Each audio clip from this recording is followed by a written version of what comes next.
महाराज जी, भगवान की प्राप्ति के लिए मनुष्य जन्म है। उस परिपूर्णता के लिए भगवान से कुछ भी मांगना नहीं चाहिए। इसकी तैयारी साधक करता रहता है। तो भी कभी कभी हमारे सामने कोई समस्या आती है, संकट प्रकट होता है। ऐसी परिस्थिति में मन साधना काल में कुछ मांगना नहीं चाहता और परिस्थिति तो मांगने के लिए मजबूर करती है। दोनों तरफ से हमारी परीक्षा होती है। नहीं, कोई परेशानी नहीं है, मांग लेना चाहिए।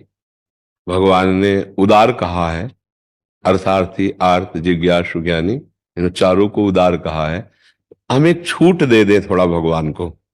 हम प्रार्थना तो कर दें कि हमें अमुक वस्तु चाहिए, अमुक परिस्थिति में सुधार चाहिए, पर ये छूट दे दें कि हे मंगल भवन, यदि इसके सुधार में मेरा अहित है तो आप कभी सुधार मत करना। अगर इसके सुधार में आपसे प्रीति बढ़े तो जरूर सुधार कर दीजिए, और नाथ यदि इसके सुधार में मेरी आपसे प्रीति टूट जाए तो आप कभी मत करना। जिसमें आपसे हमारा संबंध पुष्ट हो, हे नाथ, वही करना। मैं मांगता तो रहूंगा ही आपसे, पर ये छूट दे दे कि जिसमें मंगल भवन विधान मंगल करे, हम उसमें राजी रहें।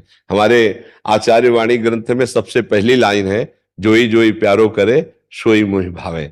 हम जब भगवान के भक्त हैं तो हमारे सामने कोई भी ऐसी परिस्थिति नहीं आएगी जो भगवान से पास ना हो, और जो भगवान से पास होके आएगी वो भले दुखद है, लेकिन सच्ची मानिए उसमें बहुत कृपा छुपी हुई है, उसमें बड़ा मंगल विधान छुपा हुआ है, उसमें महासुख छुपा हुआ है।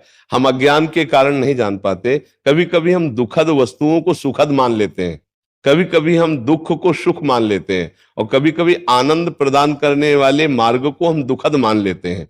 भगवान के विधान को दुखद कभी नहीं मानना चाहिए। दुखद होते हुए भी वो महान सुख देने वाला होता है। जैसे किसी को भारी विपत्ति आई, उसके पाप भी क्षय हो रहे और शरणागति भी पुष्ट हो रही। अगर विपत्ति ना हो तो अहंकार का नाश नहीं होता, शरणागति पुष्ट नहीं होती। अगर द्रौपदी जी को विपत्ति ना होती तो अन्य आश्रय जो था अंदर से वो कभी नहीं छूटता। विपत्ति आई तो अन्य आश्रय जो पतियों का था वो देखा कि कोई सहयोग देने वाला नहीं। जो भीष्म आदि के प्रति था वो भी छूटा, अपनी भुजाओं का बल का आश्रय छूटा, दांत से पकड़ लिया, फिर उस आश्रय को भी छोड़कर जेव ही शरणागत हुई, हे गोविंद द्वारिका वासिन। तो भगवान का यही वस्त्रावतार हो गया, भगवान वस्त्र रूप में प्रकट हो गए।